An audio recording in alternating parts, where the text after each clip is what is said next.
The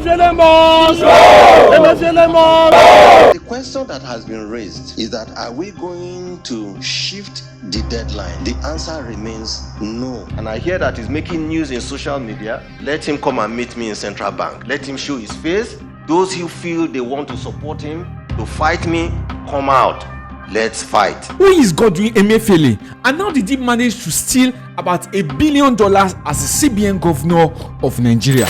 I don't understand how the central bank that started forcing the banks in 2016 to collect stamp duty, how that same central bank can begin to withhold 89 trillion. I truly don't know where 89 trillion is. But again, we at Central Bank, we have said we will continue to look for it. Godwin Emefiele problem started in 2022 when he introduced the Naira redesign policy. His idea behind this policy was that there were too many Naira in circulation in Nigeria with powerful people, and they stocked this Naira in their offices and in their houses. And this will make it very difficult for the CBN to manage the Nigerian economy properly.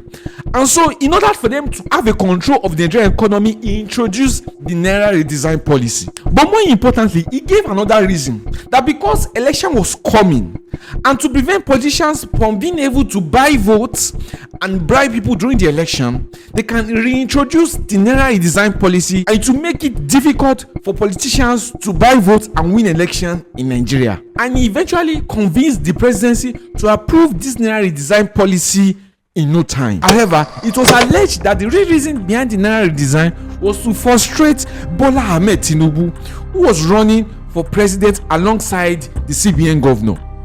He felt that he was a very powerful contender at the primary level and felt it would be difficult to win him without that policy being introduced. It was alleged that Tinubu and his team have stockpiled cash in houses and offices scattered all over the country, and the new money being introduced will make the existing money that have been stockpiled in different houses useless, which will give him edge over every of the other contenders for the presidency of Nigeria. But unfortunately, this policy failed woefully. The country started to experience massive Naira shortages, and it started to cripple the economy on a very large scale.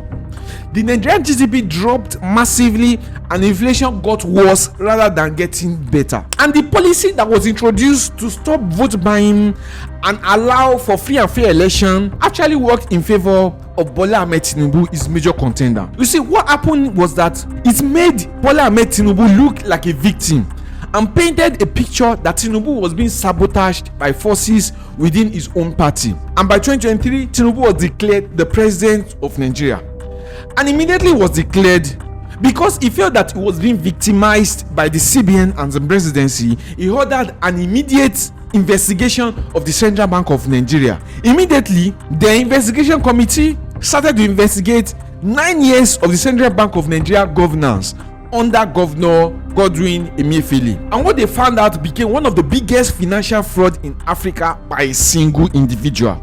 In the final report submitted to the president in December 2023, they discovered that Emefiele and some CBN officials agreed to an unlawful withdrawal of $6.23 million from the CBN vault without the consent of the presidency. And they were able to do this by forging a letter from the office of the Secretary of the Government of the Federation.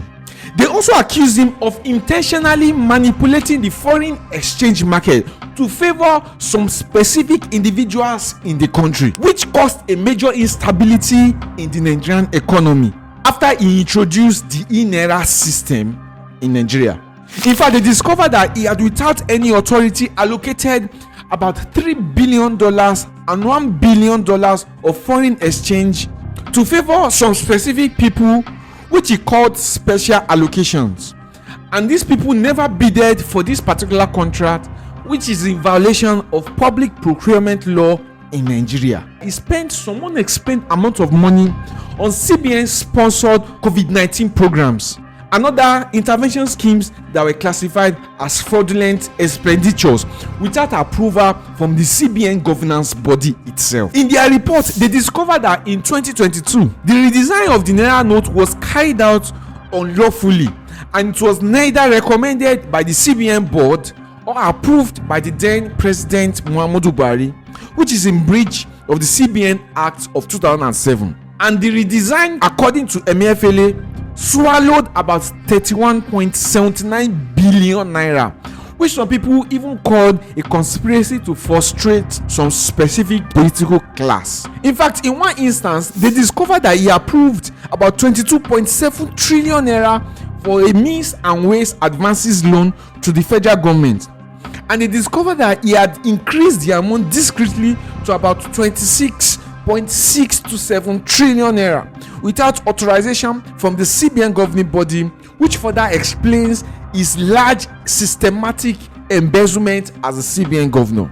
Now, he wasn't only involved in this particular embezzlement, it involved the former finance minister as well as deputy governors of the Central Bank of Nigeria and other ministers in the Buhari administration. He also used proxy companies to acquire private businesses in Nigeria.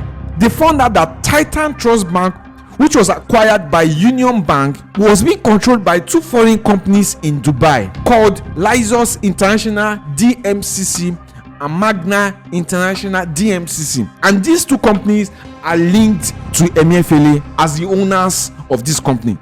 In fact, they also even discovered that a mysterious shareholder was giving out interest-free loan to Titan Trust Bank. And they linked this mysterious shareholder to Godwin Emefiele. His idea was to hide from all Nigerian banking regulation and conceal his ownership stake in that particular company, violating Nigerian company regulation. But the most shocking revelation they discovered was that the CBN itself operated secret foreign accounts in several countries abroad.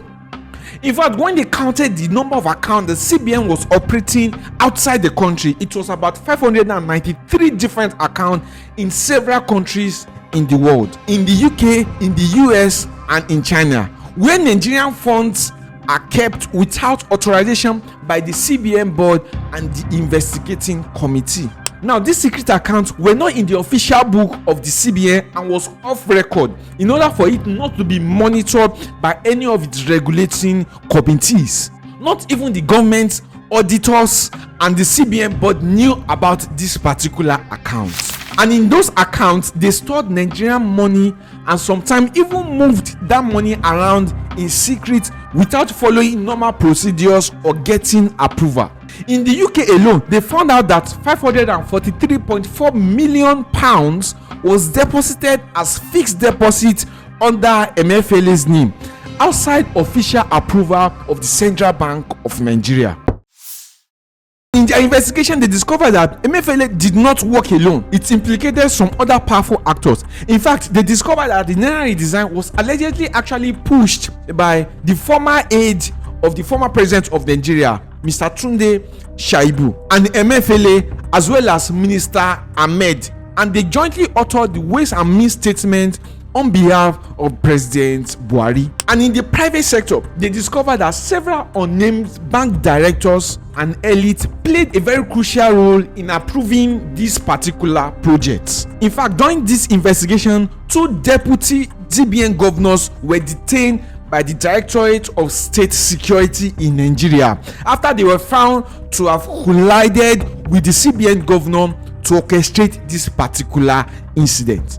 Although their full names were not released, the implication was that well-connected bankers and politicians were involved in the CBN fraud network, resulting in pressure and moves by their allies to limit the investigation of the committee set up by the president. And by April 2024, President Tinubu formally received the panel's final report and publicly closed the investigation after the panel recommended that he should be suspended as a CBN governor and criminal prosecution and regulatory action should be taken against him, and at least 13 other officials, including deputy CBN governor and directors, should be charged of fraud, abuse of office, and other criminal offenses. And immediately the president got the final report of their particular investigation, he ordered the immediate suspension of the CBN governor, and several law enforcement agencies started their own independent investigation,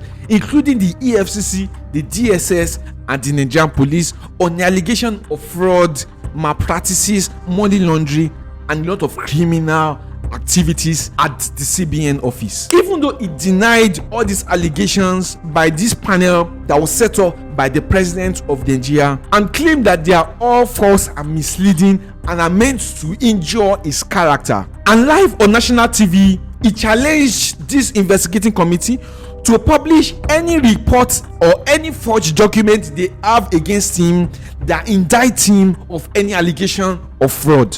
And immediately these security agencies started their own probe and investigation on the former CBN governor of Nigeria that was suspended. They started to even discover some very daring information that even the independent board that was set up by the president actually missed. Now watch out for part 2 for some of the things that they discovered that became a very massive news. Now if you want us to make a part 2 of this, make sure you type in the comment below. Want to hear your thought as well. Now what do you think about the allegation against this former CBN governor? Do you think that they are false? Do you think that he intentionally introduced the Naira redesign because of the president that is currently there, President Tinubu? What are your thoughts? Let me hear your thoughts in the comment below.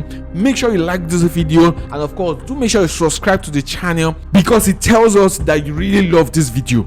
I will see you in the next one.